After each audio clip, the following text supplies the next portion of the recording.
Chains rattle broken, now we rise. Flag in my hand starts burning the skies. Truth ain't dead, though the liars try. They scream loud, but the words all die.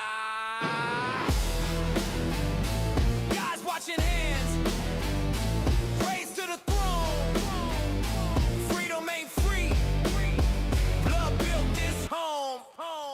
Continue freedom, keep it alive. Red, white, blue, we bleed to survive. Continue freedom, keep it alive. Land of the free, ain't bending the knee. Truth in my veins, it's all I see. Patriots roar, no fear in the fight. Continue freedom, stand in the light.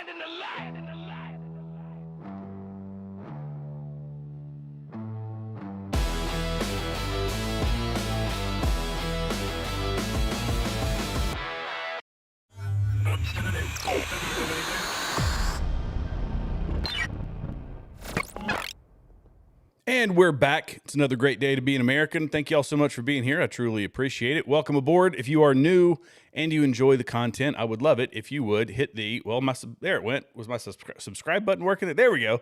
Hit the subscribe button, the like button, and the notification bell. That way you're notified every time I release a video. We've got a lot of fun stuff to talk about tonight, but let's start off with Tucker Carlson and his brother. So they did an interview. I listened to some of it, couldn't get through all of it. I'll go back and watch the rest of it. But this is I'm going to call this bad advice. And here we go. You guys tell me what you think. Finely calibrated. I mean, if you have a weird feeling about a situation or about a person, you're probably right. Yes. Trust it. Yeah, trust it. It's not random. No, not at all. Well, I don't necessarily think that I agree with that. So if that is true, if that's true, then, and I don't claim to be an intellectual, but I have a feeling that Tucker Carlson is not one. That has become what I'm convinced of. But look, every gut feeling everybody has is not right. And maybe I'm nitpicking on this one. I acknowledge that I could be.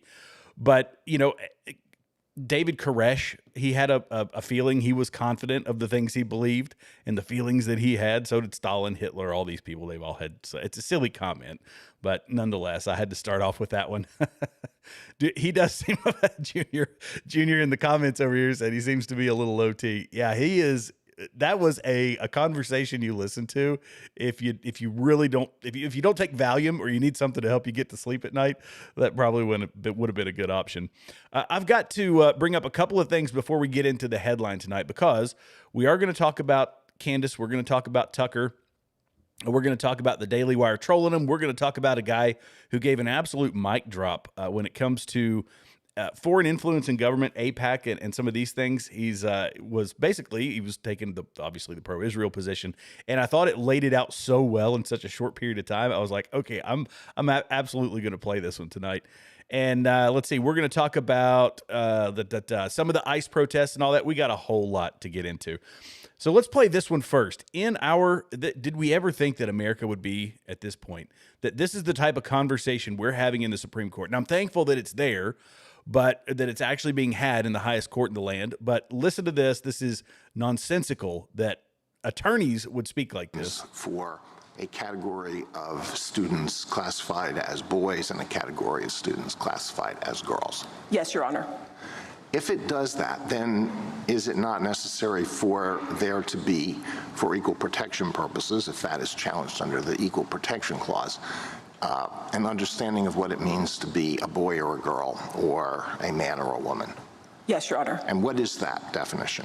For equal protection purposes, what does it mean to be a boy or a girl, or a man or a woman? Sorry, I misunderstood your question. I think that the underlying enactment, whatever it was, the policy, the law, we'd have to have an understanding of how the state or the government was just understanding that term to figure out whether or not someone was excluded. We do not have a definition for the court. And we don't take issue with we're not disputing the definition here. What we're saying is that the way it applies in practice is to exclude birth-sex males categorically from women's teams, and that there's a subset of those birth-sex males where it doesn't make sense to do so according to the state's own interest. Well, how can a court determine whether there's discrimination on the basis of sex without knowing what sex means for equal protection purposes? I think here we just know we basically know that that they've identified pursuant to their own statute, Lindsay qualifies as a birth sex male. And she's being... This is, okay, I think it is ridiculous that as a country, the most developed country in the world, I would argue, that this is the type of argument that we've had. For the people who believe in evolution, I do not believe in evolution. I believe I'm a creationist. I'm a Christian. That's just where I stand on that issue.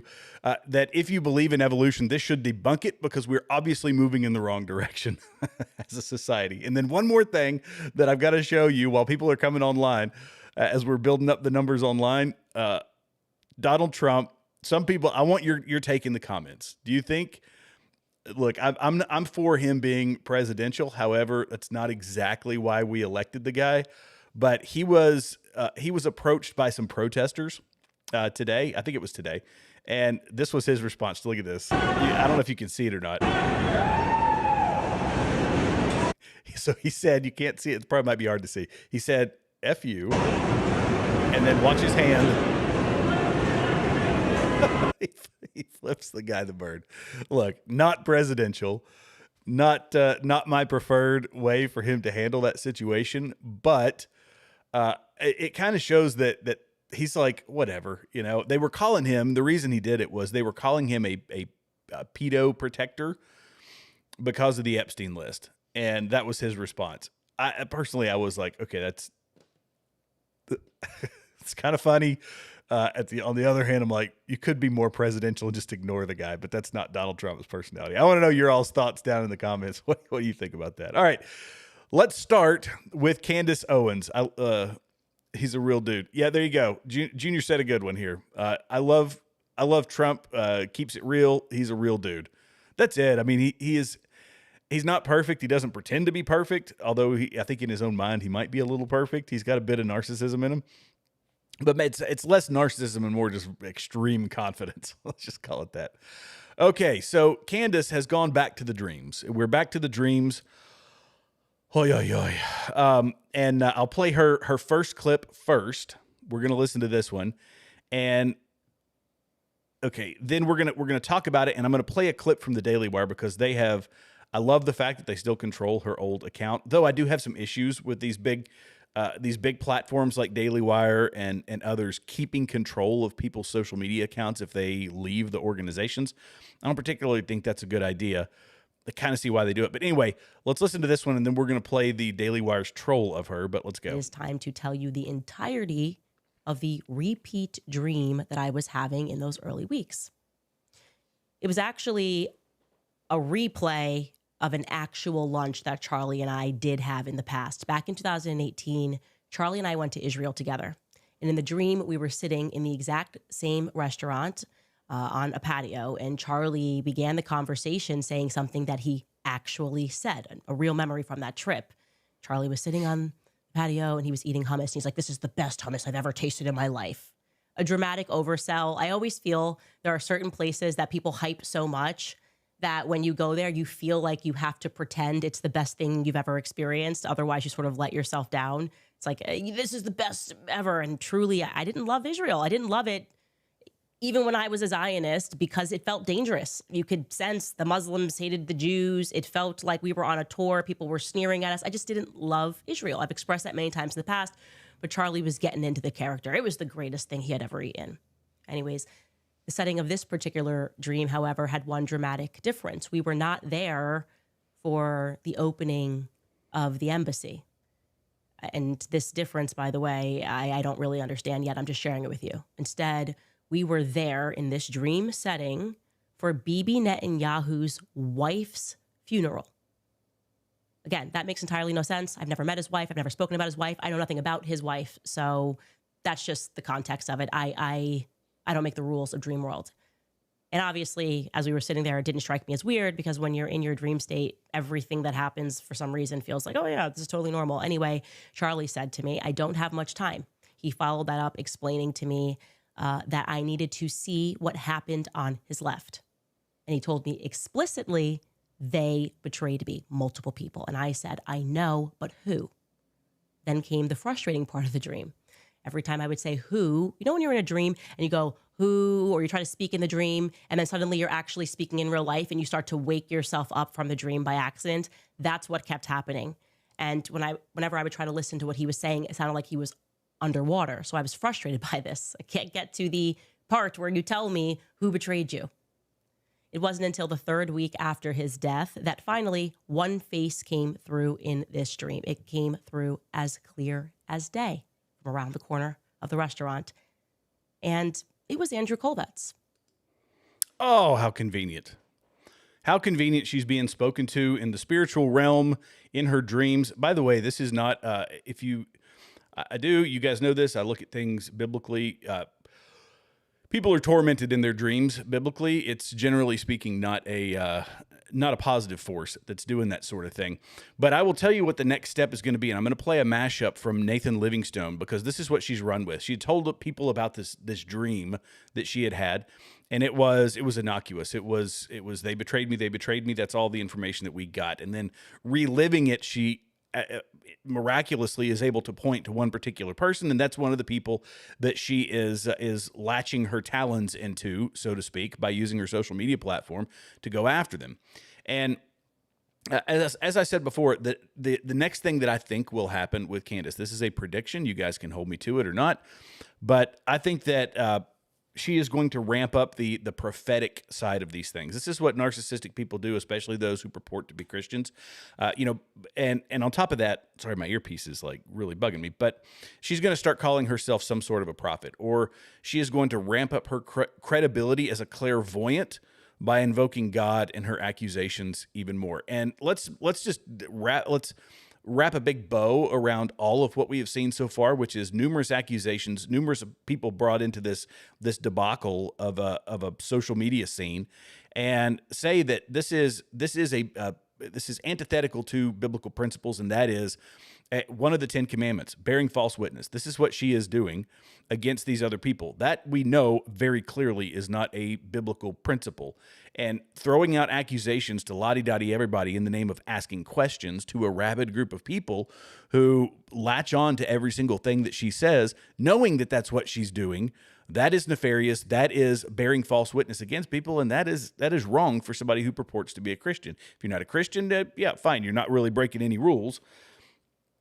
But these are things that the Lord hates, Old Testament and New Testament. I'm just going to go ahead and come out there and say it. I mean, in Matthew, everyone will have to give an account on the day of judgment for every empty word they have spoken.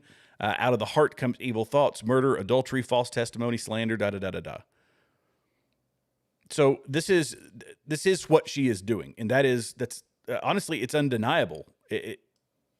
Here's a mashup. Let's go ahead and let's get back to the dream world. That was my little rant about the morality behind what she's doing, or lack thereof. Let's listen to this bit right here. This is a mashup done by Nathan Livingstone. If you don't follow Nathan Livingstone, I highlight him almost every show because his mashups are the absolute best, and he is on X, Milk Bar TV. And unfortunately, I don't know if you can see it very well in the top corner, but let's go ahead and play it, and then we'll talk about it a little bit. Like Miss Cleo from the 90s and just like predicting what she thinks happened. It's such a ridiculous way to try to delegitimize the research that we have done. I rarely have vivid dreams, and I did, in fact, have a very vivid one over the weekend. Charlie came to me and he told me that he was betrayed. And I don't know who exactly it is that betrayed him, but I also felt in the dream that it is soon going to be revealed. Which brings me to dreams, by the way. A dream that I had, a very vivid dream, whereupon Charlie told me that he had been betrayed. And so he's been betrayed. That's it. I had a dream. And like I said, this one was clear. Charlie told me that he was betrayed. He actually said more than that, actually. But, we're fishing, right? So let's be patient. Loving your emails, telling me about your dreams. People in Turning Point had dreams. There was one young woman who emailed me and said, Candace, I just have to tell you, the week leading up to this, I had a very vivid dream about so-and-so at the company and 6 snakes that were around him. There was many people who dreamed, for whatever reason, the number 6 was in their dreams in terms of the weapon, whatever it was 6 that was appearing. And so I'm kind of going by a vibe that there may be 6 people who betrayed him by the end of this, because there was one too many dreams to that effect from people around the world. I've been telling you guys, I have been having a lot of dreams. Pulled my children out of school. I was having this dreams and visions about bees. They laughed at me. Oh, The you music had a is dream. creepy. Charlie told you he was, yeah, Charlie told me that he was betrayed. Repeatedly saying he was, quote, betrayed by, quote, everyone. Sorry, that was a dream that I had. And mocking us for saying that we had dreams that Charlie was betrayed, or rather mocking me. When many people actually had dreams and they email me at them all the time. They're just going on vibes in a dream on the Candace Show. That's it. She had a dream and now she's just blindly pointing the finger at everybody. The medical examiner, Dr. G. Smith-Amaro, also someone that in my dream, Charlie told me I should look into. Little woke up at 4 a.m. in the morning and I said, I just had a dream that we have to look into the Wilkes brothers. I had another vivid dream. The dream was so vivid. It was like, have you ever seen Harry Potter? And like when they have like the chessboard scene, and they're having a wizard war, but they're playing a game of chess. Ben was one of the pieces. So the question becomes, who exactly is making these terrible PR decisions? Like who thinks, yeah, well, Look, I can only tolerate so much of this. It's a 4 minute and 52-second clip, and I can generally only bear about 2 minutes at a time of Candace. I try to watch her show. I've watched several of them all the way through, and I'll be perfectly honest, it is relatively nauseating. But nonetheless, you get the idea. It's playing to the emotion. It's playing to the feeling. It's all about the feel. And the feel really speaks, I think, to our current culture. Everybody's based on feelings. It's I feel this, I feel that. No, we're concerned here about facts, about truth. And the things that she says and she evokes her faith, saying that I'm a Christian, I'm connected to God, that I'm receiving these things as if she's receiving them from on high. They're coming to her in dreams. It creates the mystique and the mystery and the excitement around all of that. And she is spitting it out as though it is true, as if she has some sort of divine connection. And with her doing that, people take it as if it's factual. And this is where she, again, pretending to be some clairvoyant, it's false, it is wrong. And aside from dividing the movement, that's neither here nor there. This is literally destroying people's lives. And she does not care. She's like a wrecking ball with all of this. But it's, as I said before, it's convenient how she goes all the way through. Let me see if I can skim forward. Oh, it's not letting me skim. Let me see if I can play forward a little faster. Sorry, guys.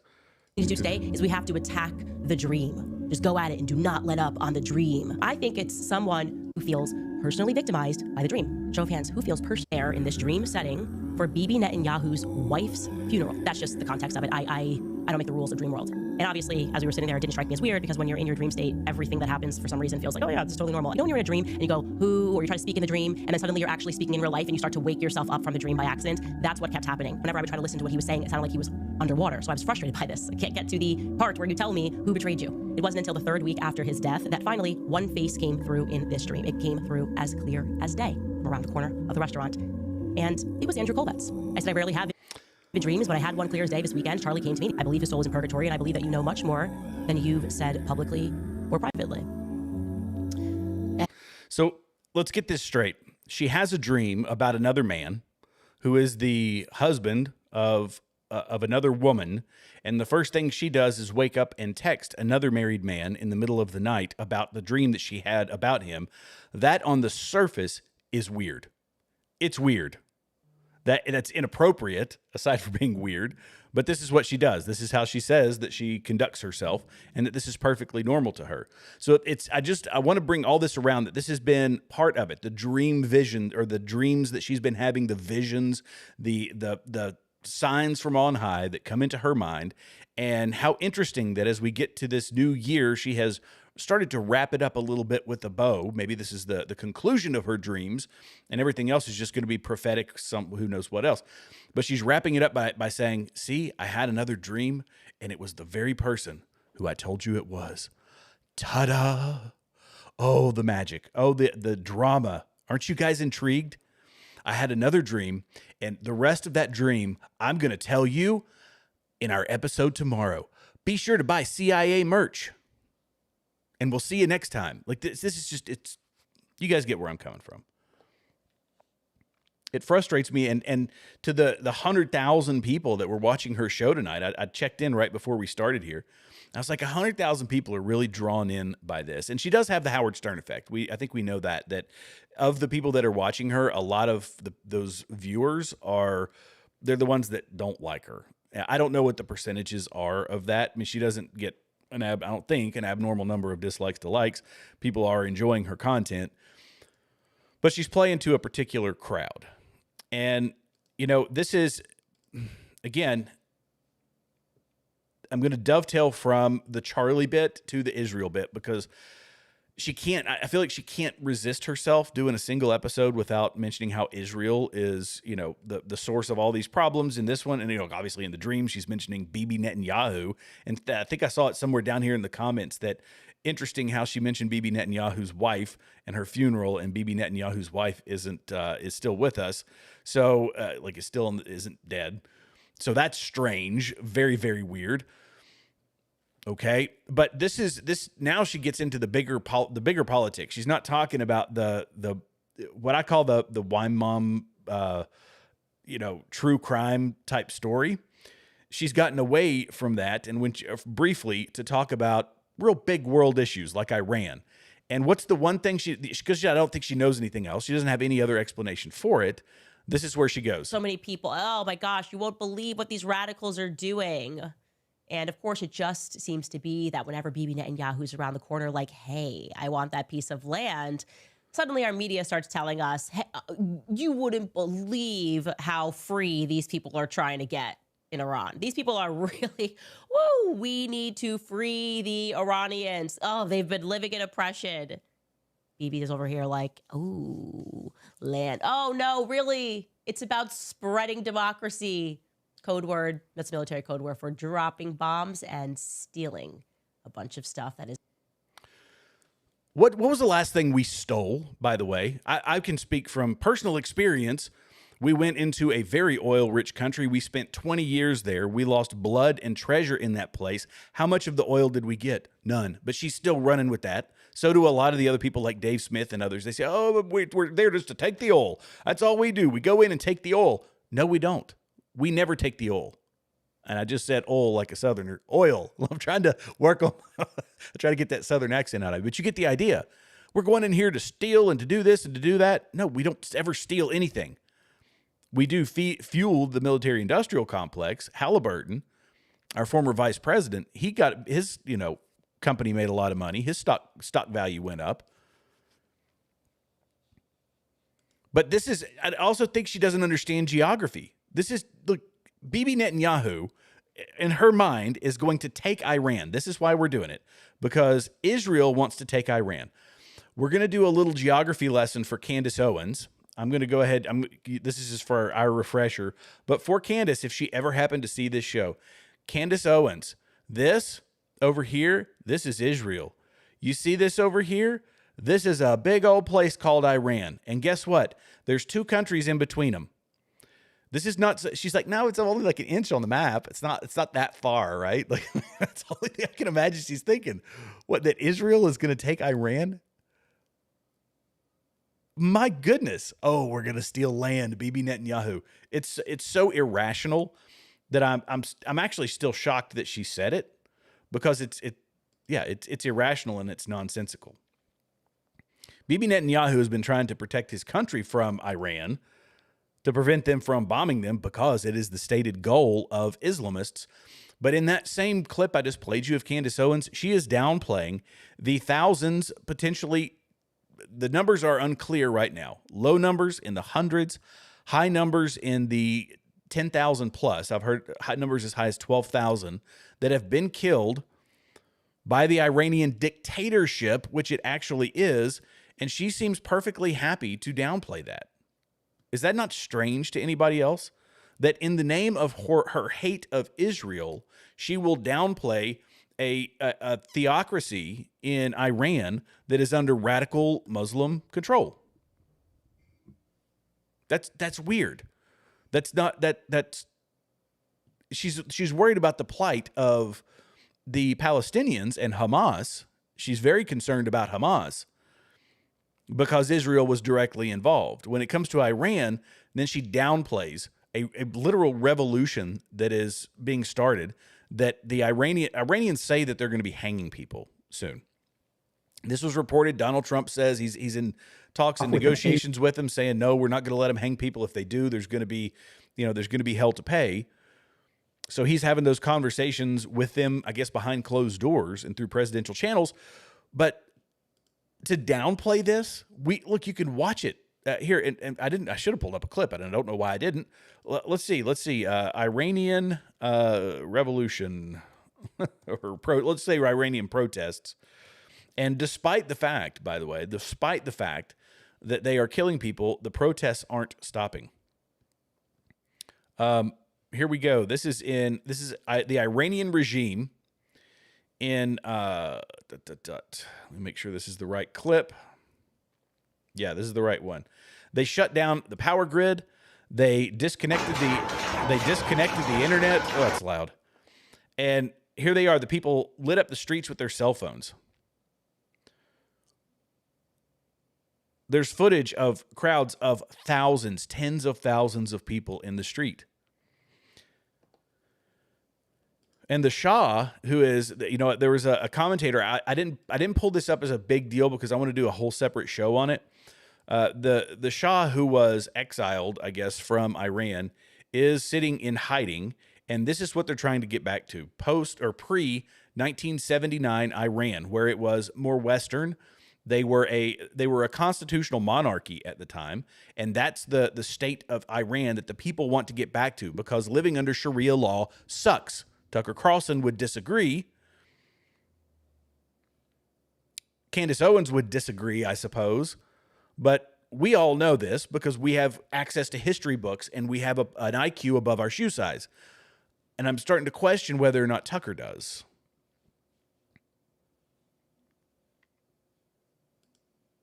So when you're pushing the wrong side, we look, here's another thing that we know, guys. You all know this, and I know this because we have talked about this ad nauseum, is that, Islam, which Tucker is on board the whole Islam is a religion of peace. And I'm sorry, I get comments about it all the time from Muslim people, and I love the peaceful Muslim people. They're wonderful. I would never talk down to them. But the peaceful non-jihadist Muslims are not the ones practicing Islam to the letter of the law. To the letter of the law, we as Christians, or I as a Christian, I'm going to pay the tax, or I'm going to be given an option to convert or die. Those are my two options. Jews, they don't get an option. That's what it is when it's followed to the letter of the law. And that is antithetical to the West. That is antithetical to America and our Constitution. And when Tucker Carlson tries to play blocker for that, I'm sorry, but no. And I'm not standing on that. And I know you guys aren't going to stand on that or stand for that. Here we go. This is, I think I can't even remember what clip this is, so I'm going to play it and we're going to see. I hope it's obvious to you now that they infiltrated the Christian faith. Oh, there we go. It's very apparent to me. They infiltrated Christian organizations, and we've been under the spell of a psychological operation. That is what happened here. These people are not pastors. These people are soldiers.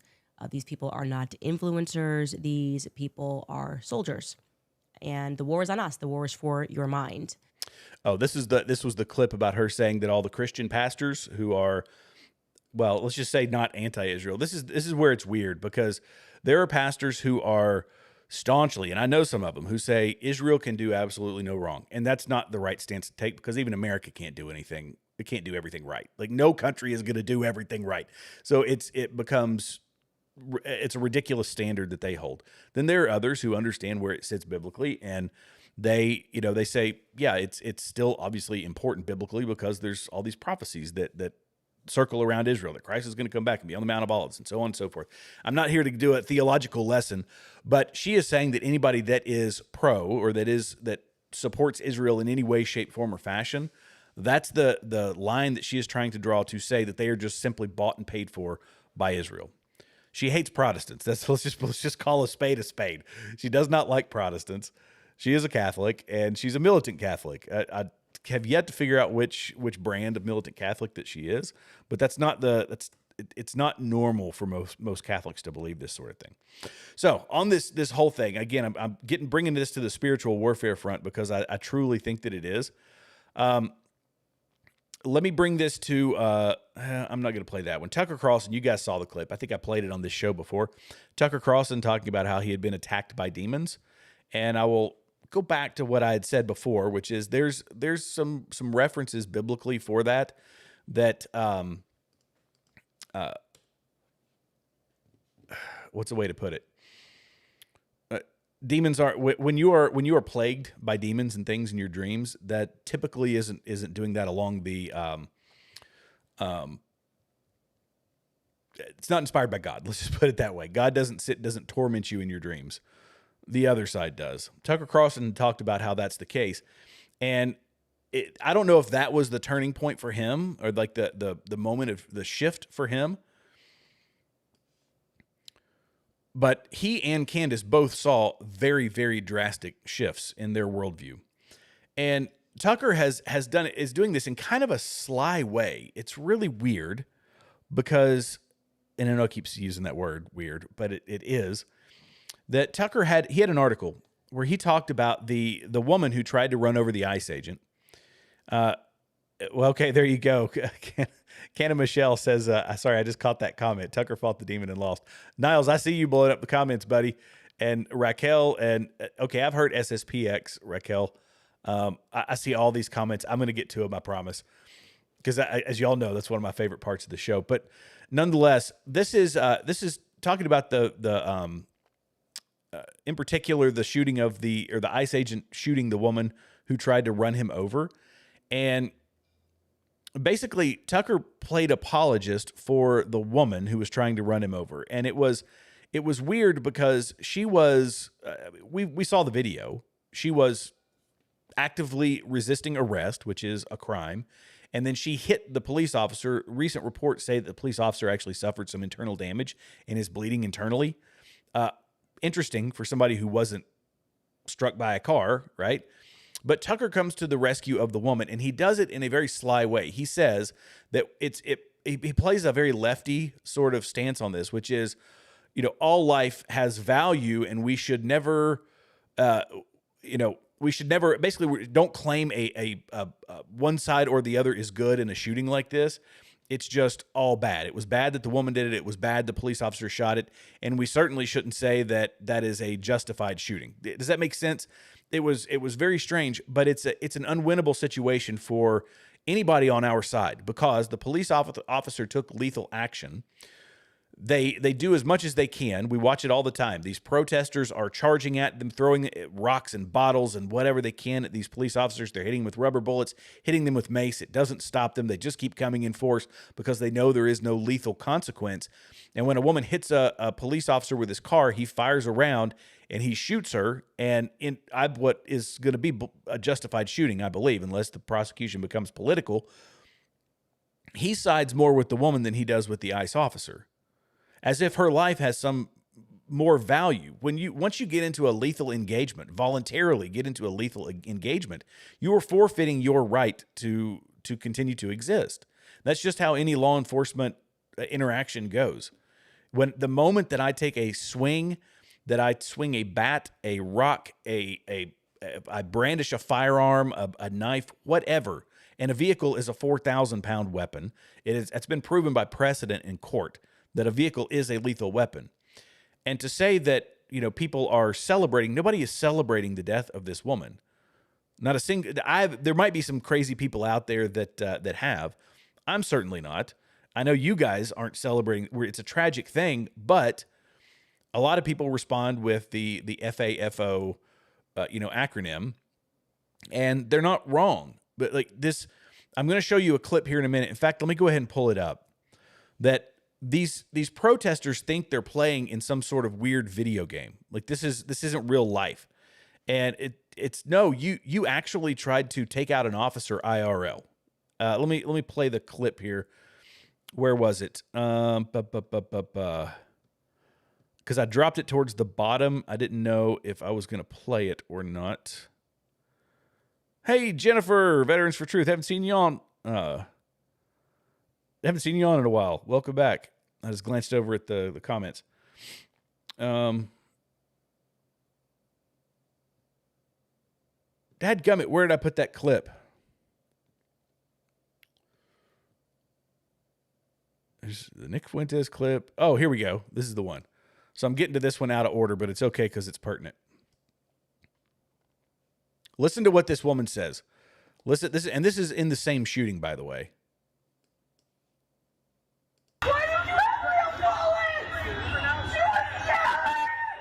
It's very loud. It's sad. It's blood curdling. And the question is, why do you have real bullets? Why? We're just out here blocking the street, just trying to hit people and just trying to wreak havoc on federal law enforcement doing their jobs. Why do you have real bullets? Because this is real life. Because these ICE agents are going after criminals. They're going after violent criminals in a lot of cases. And you're disrupting that. What do you think that they're going to be armed with? So the shock was that these police officers didn't, because that weren't using less lethal ammunition. The guy used a pistol. Because you know what? A rubber bullet doesn't go through a windshield. And I hate to be crass, but that's just the case. So you hear the blood-curdling screams, and it is sad. But they have to understand that there are actual consequences to what they're doing, and they think that this is all... They live on social media. It's TikTok brain.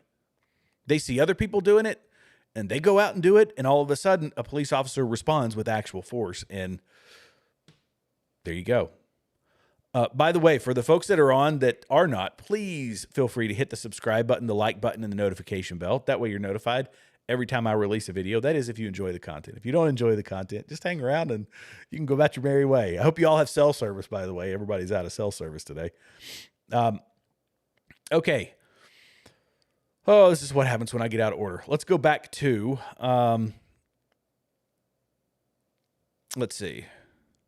Okay, I'm gonna end on this one particular topic on one hypothetical, and I'm gonna end it on this one, and it is, if the officer had not shot this woman, and she had gone on to skid her car off the icy road and into a mom taking her kid for a walk down the road, these same people like Tucker, leftists and people like Tucker, would say that the cop had a duty to shoot someone who was being reckless, and that's a fact.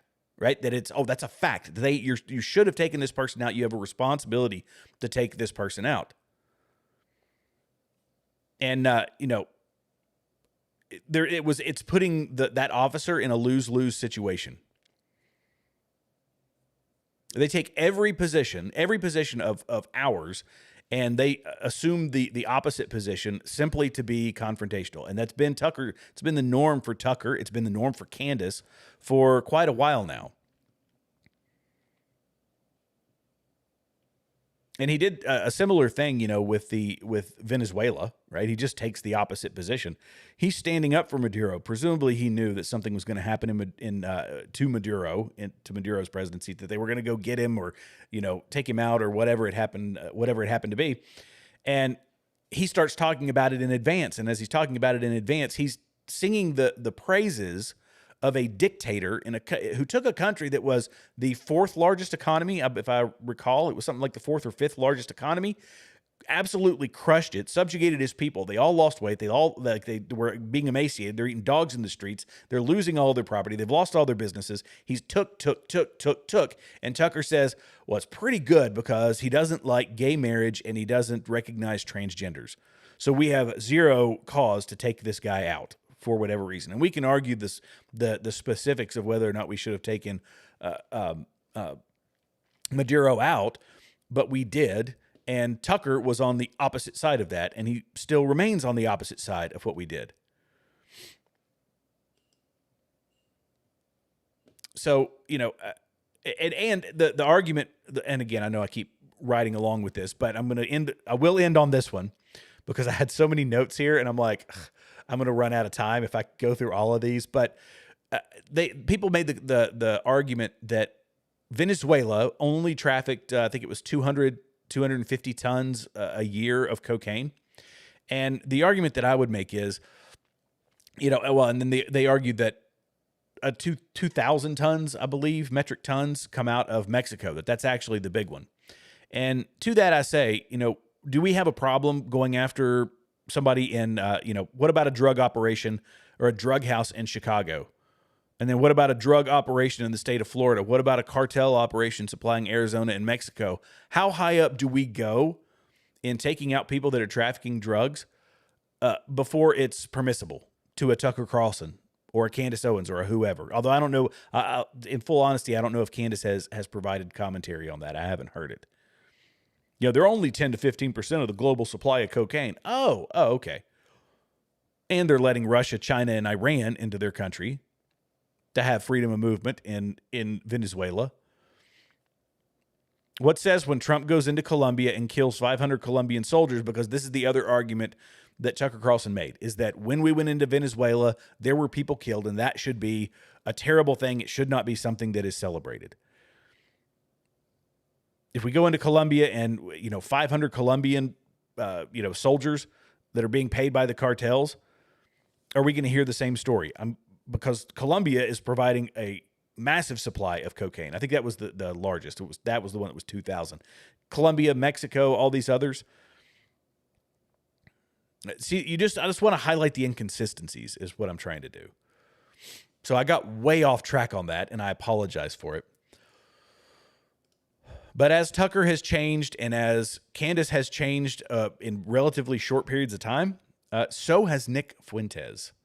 And I'm going to play this clip. I can't remember if I got the bleeped one or not. So if you got kids around, earmuff it, put your headphones on, whatever. I've been very disappointed in the masses. And I talked a little bit about this on Telegram, but it seems that, we're sort of in a bubble of anti-Semitism. We're in an anti-Semitism bubble. It is an out-of-control bull market driven by animal spirits. And I think we're at the high water mark. It's ready to pop. And you can see this everywhere because it used to be the case for many years that to be in the America First position, it was totally untouchable, totally radioactive. Nobody even agreed with it. No one even understood it. No one knew the relevant information, the relevant facts. And in a span of a couple of years, that is completely inverted. And now if you're not anti-Semitic, Israel critical, whatever you want to call it, that is actually the deeply unpopular position. And so what has happened is that the ranks have been filled with tons of people that literally just got red-pilled in the past year or two. And they don't really have a sound understanding of politics in general, of the issues. And as a result, many of them, because they're uninitiated, they're being manipulated by people that are just not really on the same page as us. They're being manipulated by communists, by Islamists, third worldists, and they've kind of lost sight of things. This is a perfect example of it. For many years, we would say the war in Iraq was a mistake. Why? We were there for 25 years. We're still there. It cost us trillions of dollars. It's on the other side of the world. It's debatable if we benefited from it at all. We know that a special interest group certainly benefited from it, and that is the Israel lobby. It is for those reasons that we said the Iraq war is terrible. But now it seems like we have joined forces with other people that have criticized the war in Iraq, leftists, Muslims. They're sympathetic for different reasons. They'll criticize anything the U.S. government does, any military intervention. And when you look at an intervention in Venezuela, this is in our neighborhood. It comprises a core U.S. interest, which is articulated in the Monroe Doctrine to have no outside influence in our hemisphere. It was quick, it was cheap, and it is not debatably in the interest of the United States. And like I said, we'll lay that out. So I play this clip because it's a very interesting departure from where he's been. And I think this is a surely opinion that, like these other people who change their views in these very minute times and based on simply public opinion, public opinion doesn't change my views. I'm sorry, it doesn't. New information does. But Nick Fuentes built his platform on not liking the Jews and not liking people of other colors. That's the basis for his crowd, for the Groypers. This is what they do. This is what they've always done. And I've listened to countless, hours of, I guess you would say, of content of theirs, and that's kind of the thing. So then to come back and say, wow, we're filled with all these wild anti-Semites. Well, what did you think your rhetoric was actually going to cause? Like, what was the other end result you were looking for? And this is why I critique all of these people. It's not popular, and some people would say it was probably a bad idea to go in and critique people on our side. But I don't think that's the case because we have bifurcated so much in our views. And I think that we have to identify the people that are disingenuous, the people that are simply following the political winds and changing their viewpoints. That's not the consistency that's going to win us elections. That's not the consistency that's going to drive a successful social movement. If everybody gets on board, like MAGA. I mean, you could use MAGA as an example. And MAGA was a big tent. We had a lot of disagreements, but by and large, we were all moving in the right direction. And when you get these sharp veers off, that just derails the whole thing. And that's what I feel the Tuckers and the Candaces are trying to do. That's what I don't even want to say that feels. That's what it looks like they are trying to do. I criticize people for saying feels, and then I do it myself. But you see where I'm coming from. Now, when it comes to Israel, this is also again Israel and the Jews and all of this. This is also part of the people narrowly focus in on that particular topic when there's a big old world out there with a lot of other people that are involved in our politics. And yes, it's coming. People will say that it is, whatever. I'm biased or whatever, that I'm playing it because the person who said it was a Jewish person. Obviously, it's a Jewish person. His young man and his name is Shabbos Kestenbaum, but he was at this debate event that a lot of big influencers attended. And listen to this.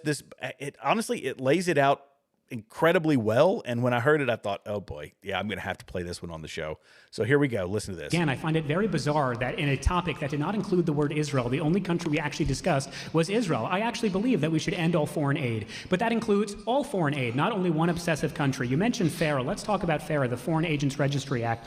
The Foreign Agent Registry Act is a law imposed by the United States in order to block the access of Nazi Germans to the United States.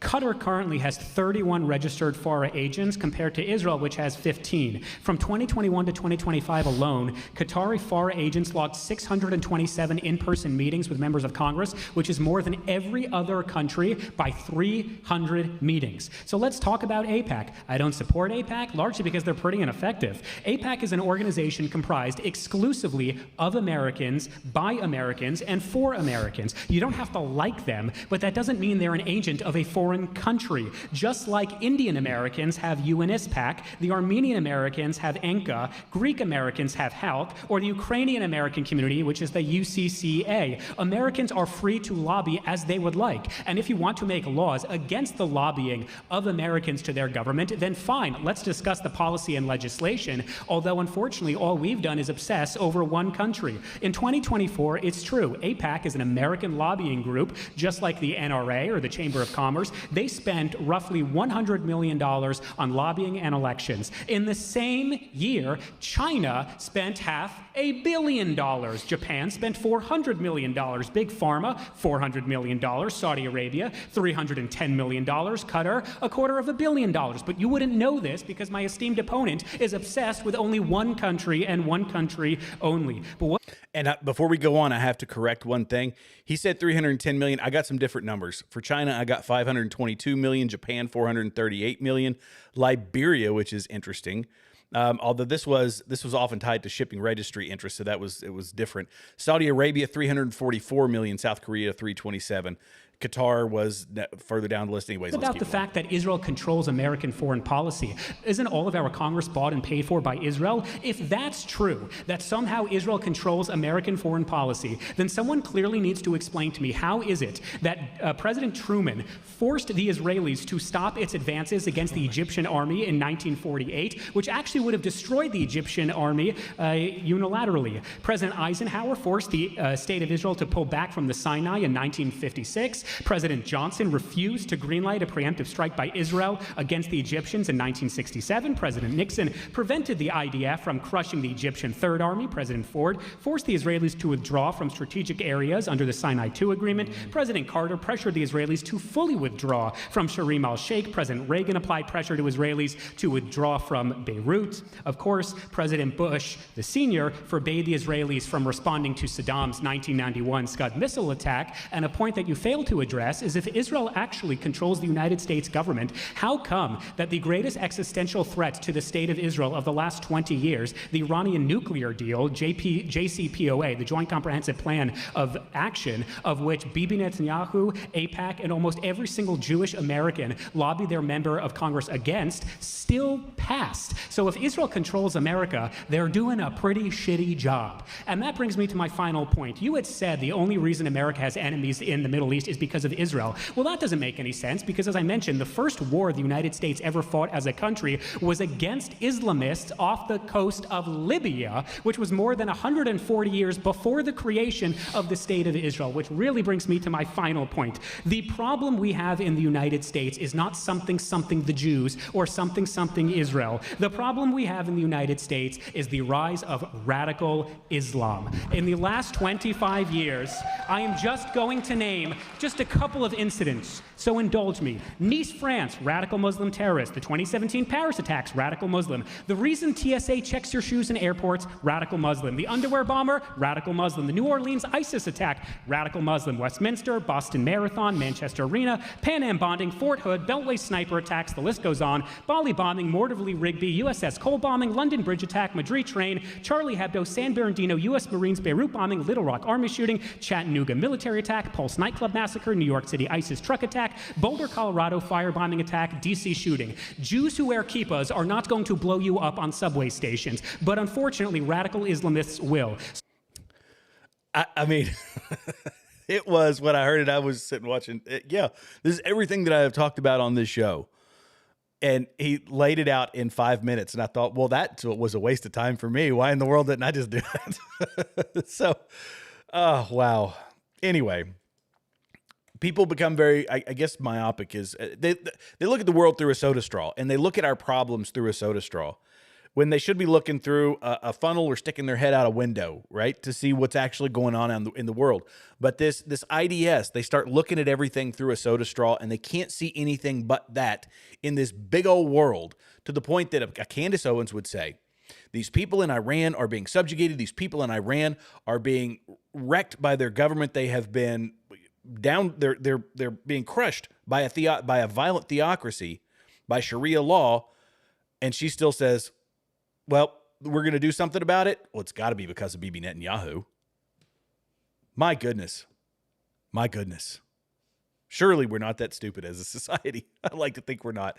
Okay, I went way longer than I was going to, and I still have a ton of stuff. I was going to talk about direct energy weapons, all kinds of other things, but I do have, as you guys know, on Wednesday nights, another live stream. So I am going to get to some comments. I've popped up a couple.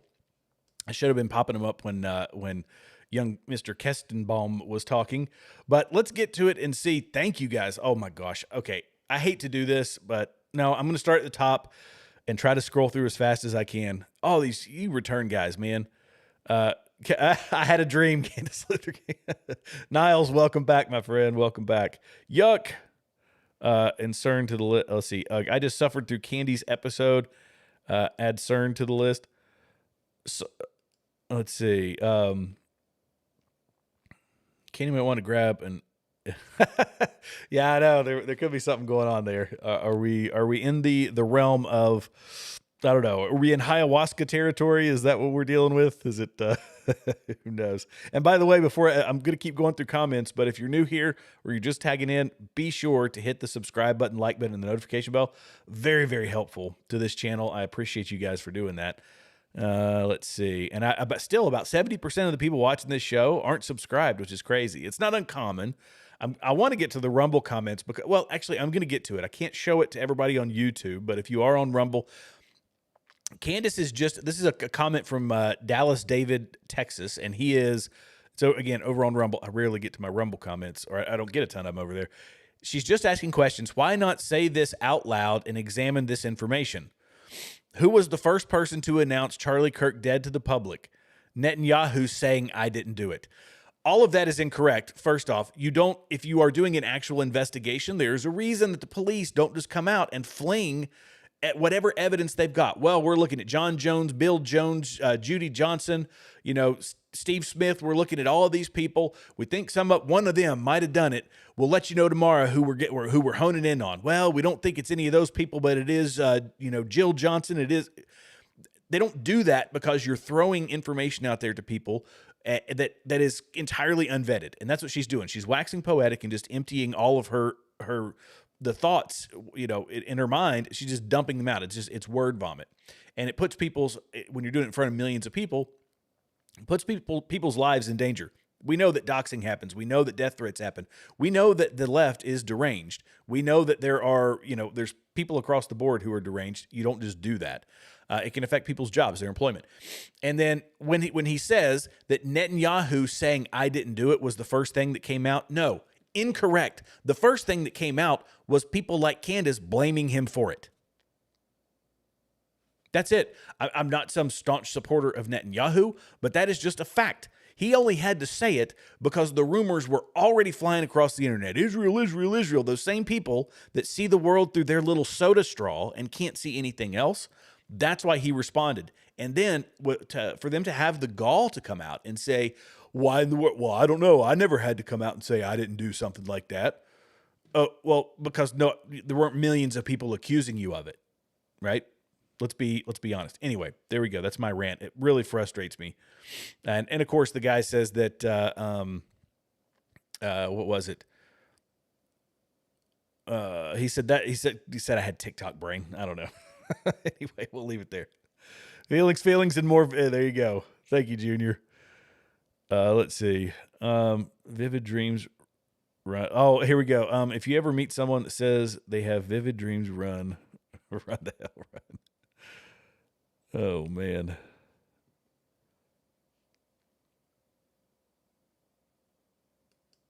Okay, she only had 109,000 max in her live. I can't recall what her numbers have been. It's still, look, I'd kill for whenever I have big live streams, I always get amped up and excited. I could handle that, every night. Let's see. Less money and stuff, or download numbers are probably only high because people. Well, this is also the download numbers. We've talked about this on here before, and you might have mentioned this. I forget who it was. One of my regular folks had mentioned this. That's one of the things that is heavily botted. And yeah, after looking at it, those iTunes downloads, yeah, they are heavily botted. So they can tweak the numbers. Yeah, she's twisting words and then presenting the dream as fact. If you guys notice, she does her shows in the box. The first block is all BS. Oh, yeah. Okay. Yeah. Well, and typically this is part of it is a retention problem. I think with a lot of folks, I see the same thing. Not everybody watches the show all the way through. You're trying to keep it as engaging as you possibly can. And it's just the math. People fall off. So she fills all the front end of her show with that sort of stuff. And that way, when it falls off, everything else is there. So it's getting those people to come back, but even they can't tolerate her for a full show. Let's see. The second, because I don't know how she does like a bunch of commercials and stuff with her show. And the third block, she reads comments.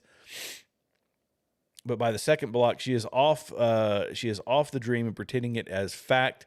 If you or anybody has watched the show, you'll get. Yeah, I know exactly what you're talking about. Yeah. So I'm going to play these up in sequence, Niles. So Niles said, let's see. Well, I just lost the comment that I just put up. Okay, here we go. So I'm going to play yours because this is a good rundown of it. She's twisting words and then presenting them in the dream as fact. If you got to know, she does her show in the box. The first block is all BS and the dream stuff. The second block is like, I don't know, she does like a bunch of commercials and stuff with her show. And then third block, she reads comments.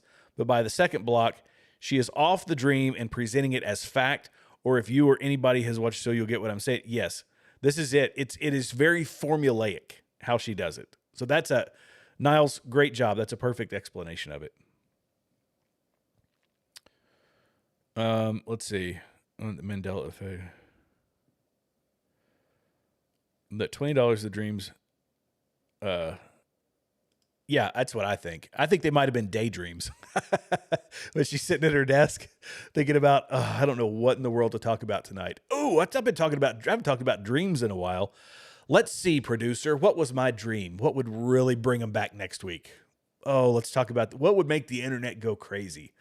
Let's talk about this. Let's talk about that. That's the way I think it goes. And again, who knows what happens in there. She says she's a small team.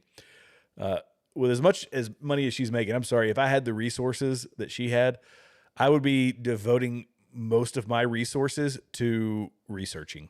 Who can I hire to be researchers? She doesn't seem to do that. I think she's got my assumption is she's got a propagandist that formerly worked for the CCP. Maybe that's what she's got on her channel. How do they manipulate people over there? Tell me. Oh, I don't know. That's just me being stupid. Let's see. Who orgs are going to sue? Oh, the Macron case. I hope that cleans it. Let's see. I'm super disappointed with some of the people that I once respected and now calling. Oh, that is so true, Junior. There's so many people that have fallen for this stuff. Oh, Curly Girly. Thank you. Reminding everybody in the chat. That's awesome. Yes, indeed. Be sure to hit that, smash that like button. Let's see. I've got the best chat. I swear it's great.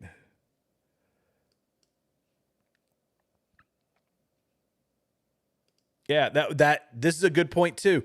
That it's fueling the controversy, and I talked about this when this year started. Well, actually, last year when my viewership, when I got out of YouTube jail, I said this is so great. I'm talking about all the things I want to talk about, but I was getting traction talking about those things. And when you see something like a Candace Owens or a Tucker Carlson or whoever, and you see the people that bite off on that, you kind of feel a responsibility when you see it as a grift to do something about it. And that, it's frustrating because I want to talk about what the stuff I was talking about at the start of last year, which hardly anybody saw the episodes because YouTube had me completely throttled. But I was talking about all the pros, all the things that were actually the good things that were happening. Now, granted, people gravitate on social media and everywhere else. They gravitate towards the negative. That's why they put the good news stories at the end of the show, and they only give them 45 seconds or a minute when you watch a news channel. It's like, oh, hey, this good thing happened, because nobody tends to care about that. They want the controversy. But we can weave in some of that good stuff. The lies and the deception have been coming so fast that I feel like I just sit down and I'm talking about all that, and I don't get to talk about the good things that are happening. I don't get to smatter in this, that, or the other, and it's a bummer. It's a bummer. But it's important because I see this. Look, this is how people view their social media channels. You guys are an extension of this channel. Every channel that you follow and that you support, you are an extension of that channel. So the things that we talk about here, the information that we provide here, that's the stuff that we're trying to arm everybody with to take it out there into the world. And I'm not saying that I'm going to get everything right. I'm just saying, here's the information and how I assess the information, and you might assess it differently. But this is kind of what we're doing. Like the network isn't just, or this channel isn't just me. If whatever channel you watch, it's all the people. That's what it is. It is a community of people. And that's what we're more worried about truth and honesty than we are about all this other nonsense. I think I put this one up before. Ken and Michelle, Tucker fought the demon and lost. There you go. Allegedly. Let's see. I wouldn't exactly be sad about it, Junior.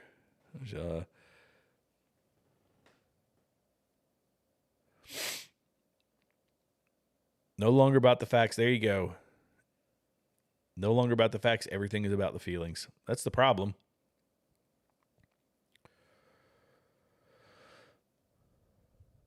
Yeah, there you go. Thank you. Yeah, it's what they think. It's like a video game. GTA, you get shot and you respawn or whatever.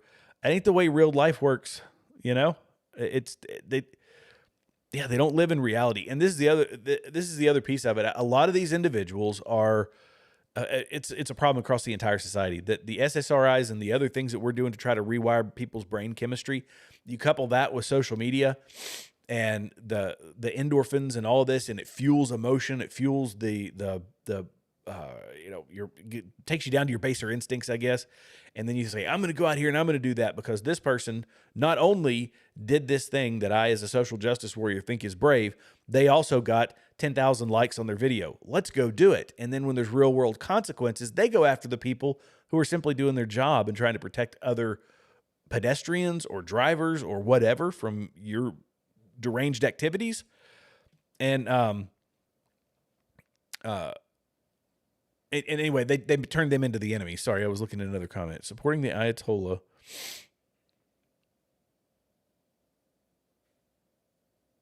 I don't know what you meant about that. I'm sick of these processes. The federal law. Yeah, let's see. The demon. They allegedly, right. Well, Tucker got a 15, I think it was 15 million. Was he, I'm pretty sure was he Qatari or was he, let's see. Let me ask ChatGPT because ChatGPT will know. Who was the $15 million investor in Tucker Carlson's channel? I can't remember what it was. I had the article up. Network. He got a $15 million investment from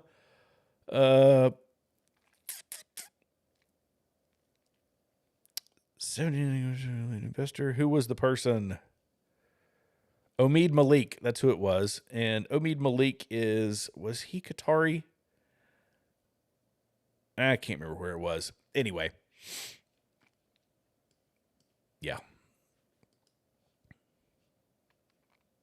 All right, where'd my comment window go? Go away, ChatGPT. I have too many windows open. Oh, here we go. All right, now back to the comments. Yeah,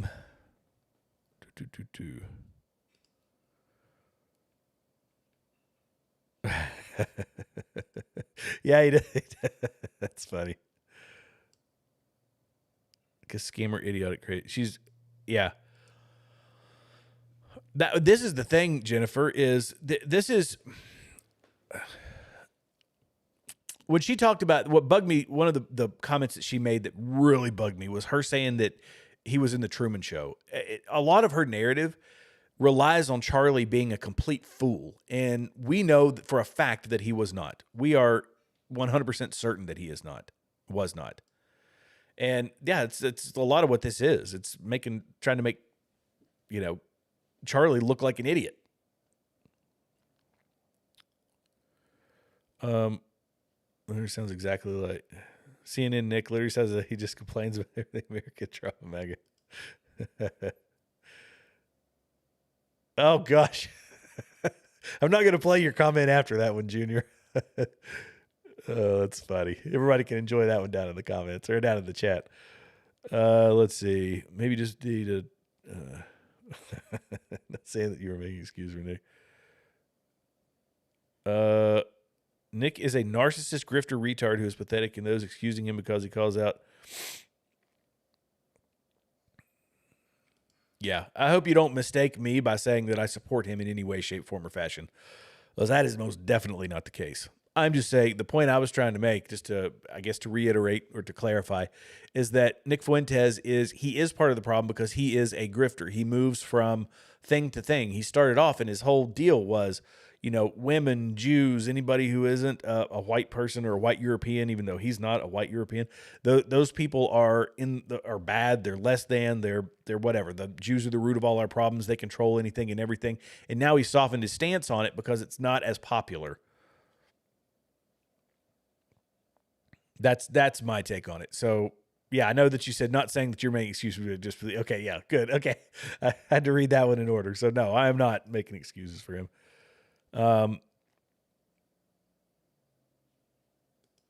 Yeah, I think I still worry about this. I really do. Now the polling, I think I showed the polling not too long ago, and that polling, when it came to, I believe it was around Maduro, the number of Republicans that supported it was still very, very high. And that's a positive. It means that maybe the influence isn't quite as strong as we thought of these people, but there are millions of people watching it. And we don't know. That's one thing. That was one thing that they were polling around. Donald Trump still has a decent approval rating, but he's not knocking it out of the park altogether. Now, I think what will help, I don't know if you guys heard it, but they're going for contempt of Congress for Bill and Hillary Clinton. They were supposed to show up in Congress and testify. They didn't. And now they're going for a contempt of Congress. If Donald Trump does that, or if these new court cases with the seditious six, they're being investigated right now. If there's some action that takes place on those people, that's going to be a win for Donald Trump. It will. I guess you could say in some ways it's a loss for America. It's a moral loss, or not a moral, but a psychological loss for America that we're having to go after our congressmen and women. But at the end of the day, people who told our soldiers to disobey lawful orders of the President of the United States, trying to convince them to do that is sedition. And, if there is some justice for that, I think that'll go a long way. And hopefully it does, because you're not allowed to do it. Sorry, it's against the law. Laws are laws, and they apply to lottie-dottie everybody, regardless of your position in this society. That's why Lady Justice wears a blindfold. So you want to be a congressman and woman and go out and be seditious? There's penalties for sedition. So, let's see. By the way, did a little research, and we have spent $100 so far on Ukraine. There you go. Yeah. Yeah, the Ukraine numbers are weird. So are the Israel numbers. When people talk about 3.8 billion, and that's the number I use because that's typically what people go with. Look, I had this conversation with another guy he's not a fan of Israel by any stretch of the imagination. But it was the fact that some of these things are, we call them money laundering, I guess is kind of what it is. But we send the money to the country, and then the country turns around and it's in the name of goodwill or whatever. We send the money to the country, and the country has to spend 75% of it. In this instance with Israel, they spend 75% of it back in the U.S., and they buy the munitions from American manufacturers. So they're buying it from the military-industrial complex. And the beef a lot of people have is, isn't that money laundering to these big companies that we don't like? And yeah, to a certain degree it is. Ukraine was that as well, but Ukraine went even further. Ukraine, we were paying the pensions of these people. We were paying for their firefighters and their law enforcement. We were subsidizing a massive chunk of that war. And that obviously is no bueno. That's bad. So the number for Israel is actually closer to about 900 million and has been ever since we had our memorandum of agreement with them. So yeah, there you go. They don't say anything. They're off of Ukraine, even though we've dumped hundreds of billions into it. And I thought it was funny as well, Tucker, when he talked about, we sent $300 billion to Israel over the past 70 years. It's like, wait, what? What was that? Over the past 70 years since it formed. When you stretch that out, since Israel became a country, it's a very small number. Now she's stealing random YouTubers' documentaries of conspiracy. Wait, now she's stealing random YouTubers' documentaries of conspiracy theories? Well, which one did you mean by that, Megan? Or Jennifer, sorry. I was looking at the next comment. I didn't see that one.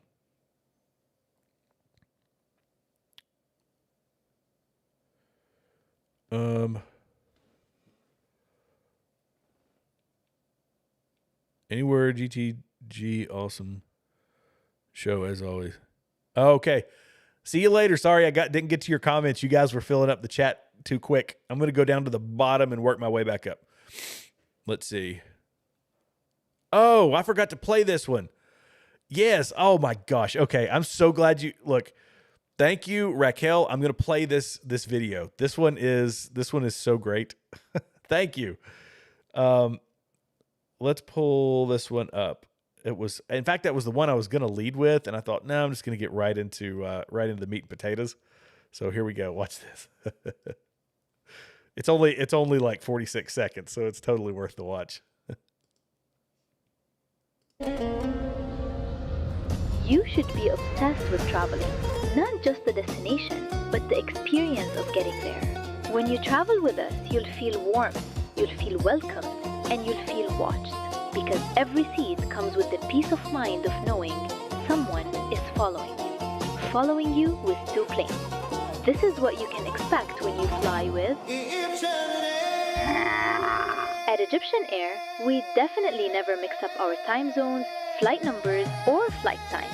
We know every journey is your personal business. After all, your personal business is our business. Is our motto.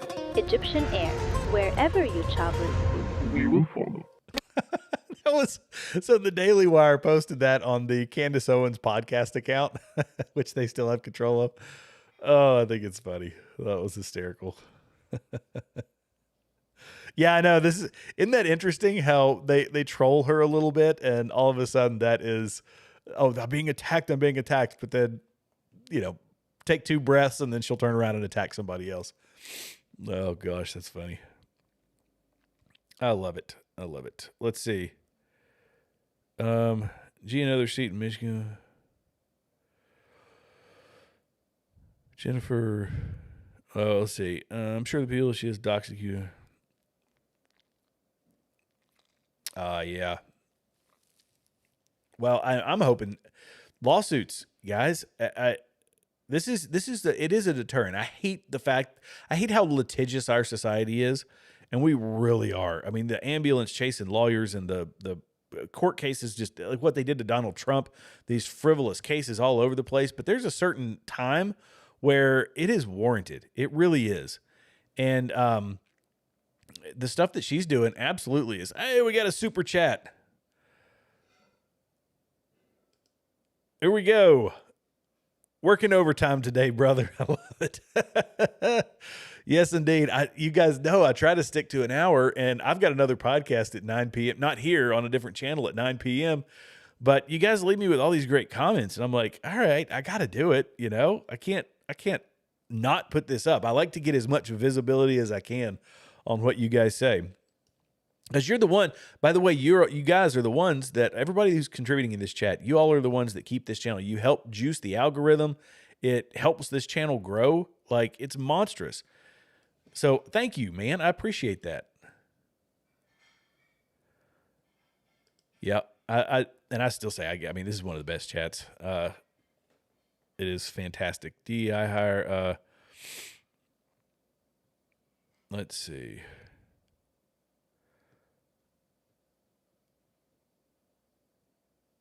We know that me Canada big matches have been 30 years.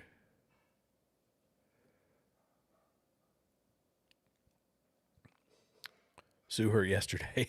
Yeah. She's reading from a teleprompter and doesn't know the word. Okay, there you go. This I've noticed this, and there's a time for a teleprompter. I've tried using one on this channel. It was ages ago.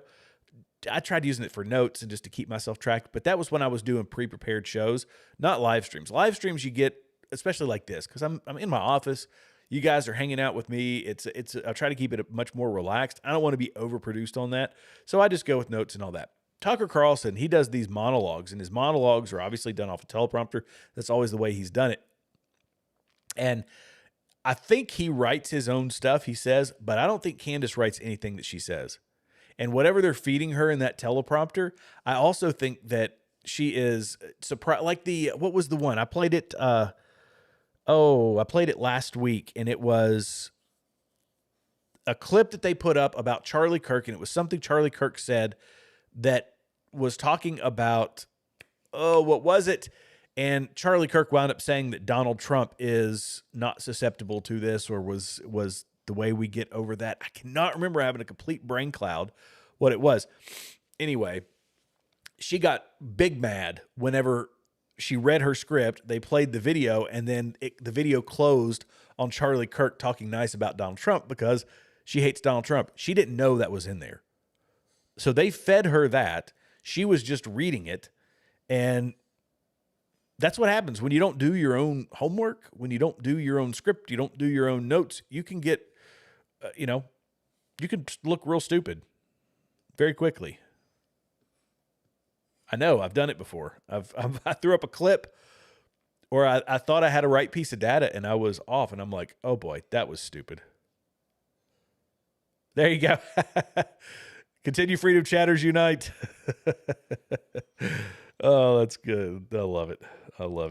Let's see.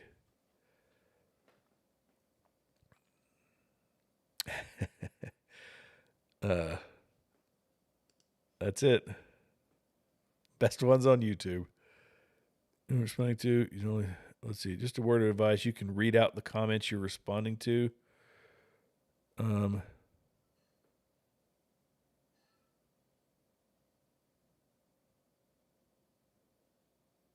Let's see.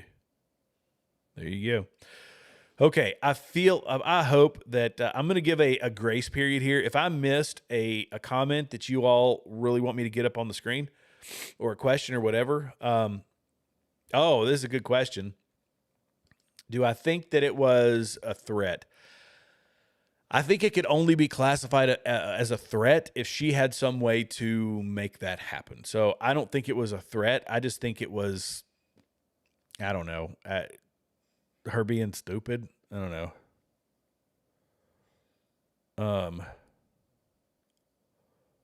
Yeah. Yeah. So no, I don't think so. Sorry, I was reading through more comments.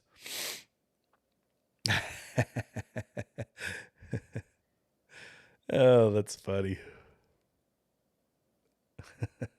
Well, I don't have 5 million followers either there, Crystal. Or however many she's got. I don't know how many she's got on YouTube. Let's see. The conspiracy with it. Candace is... Okay, this is one that I've heard a lot of people say. Do you think Candace is jealous that Charlie picked Erica? I don't know. I really don't know. I mean, she's got some infatuation with the guy. She's... Here's the thing. A lot of people say, I should rephrase that. Do I think she's infatuated? She is to a certain degree. She's infatuated with him. She latched onto all this after his assassination, but I just don't think that... No, I'm going to say no, but I don't have any proof to back that one up. I really don't.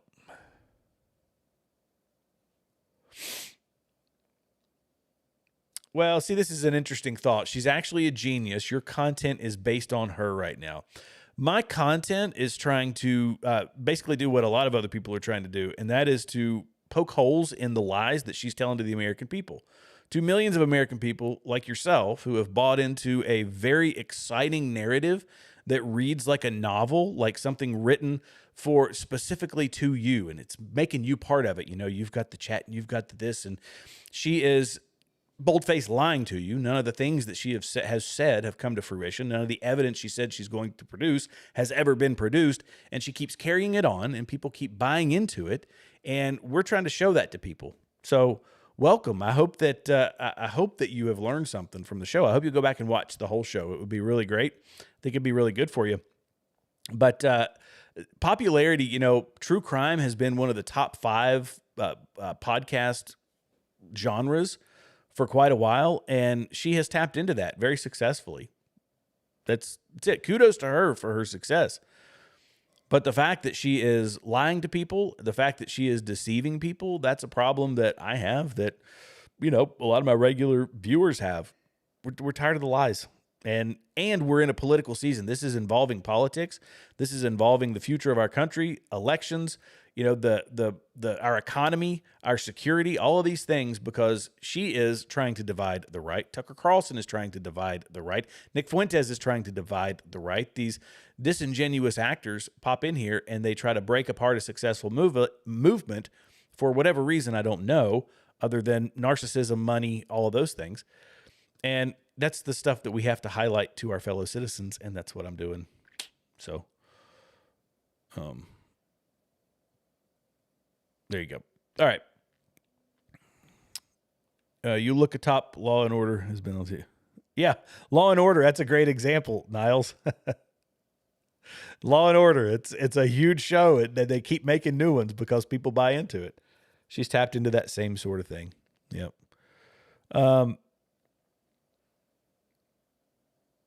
There you go. All right. Okay, guys. If I got any more, Candy's a genius. Well, that's a lot about Crystal. It's okay. I mean, look, no hard feelings, Crystal. Just know that we can actually not read between the lines. We can see what she says and compare that to reality and see that those things don't jive. and we can make decisions for ourselves. So that's what I'm portraying to my people, to people like yourself, who I think if you sat down and looked through the data as we have on here over multiple shows, that you would see that there's quite a bit of deception going on, misleading things, and I don't know. Hopefully you'll come back around to it. So we'll see. So why don't you produce receipts and prove what you say? Something like you were trying to discredit her, but she has many followers. Oh, okay, this is a great one here. So I have been. You missed an hour and a half show where we've been talking about this, but this is interesting. Many followers. So Hassan Piker has many followers. I suppose that you're a supporter of Hassan Piker. Cenk Uygur has many followers. So I assume that you're a follower of him. But Cenk Uygur gets billions of views a year. So I assume that he's correct in anything and everything. Followers does not equal correct. Followers does not give you credibility. Followers gives you an audience, and what you do with that audience is your responsibility. You can be responsible with it. You can be irresponsible with it. You can just use it to make money, or you can use it to be an actual truth teller and be honest with with the people that are following you. So numbers don't matter. You can have a channel that's like mine, that's 1,300 people, that gets, hundreds to, maybe 1,000, 2,000 views on a video, and be more honest than somebody who has got millions of followers. Sorry, that's just a fact. Hassan Piker is one of the lowest IQ people on the internet. The algorithm pumps him, much like it pumps Candace Owens, and he's wrong on nearly everything. In fact, he's a pretty vile person. Just because he's got millions of followers, don't make him right. That's not a good argument. So, yeah, there you go. She must have ended the stream. Well, I've got to end this one, guys, because I've got to JR Curly, you're my best. Okay. Yeah, I've got to end this one because I have to get ready for another live stream on a different channel. So, as do I. However, I do believe that there is something pretty sacred between those two as friends. She can look at the situation and go through her emotions just like everybody else can. She can. This is the last time, Crystal. I do. I look, I respect your opinion on that. You don't have to come out guns a-blazing on this channel, but as do I. However, I do believe that there is something pretty sacred between those two as friends, and then she can look at the situation and go through her emotions just like everybody else can. No, she can't. No, she can't. She's in front of millions of people, and the way she pitches that, A, that relationship, B, the information that she's using to talk about that relationship, C, how she is portraying it as truth versus false, she can't just go out and talk about anything and everything like any random podcaster can, unless she is specific about it. She has to frame it differently. The way she frames it is as fact, and it's not. So that's misleading. Okay, so there you go. Great show today. Oh, thank you so much, Ken and Michelle. I appreciate you. All right, you guys are great. Okay, I will see you in the next show. God bless you. God bless America. If you are new here and you haven't done so, please hit that subscribe button, the like button, and the notification bell. And I'm going to go do another hour and a half podcast here in a little while. So not on this channel, on a different channel. I'll see you guys later. Love you. See you next time.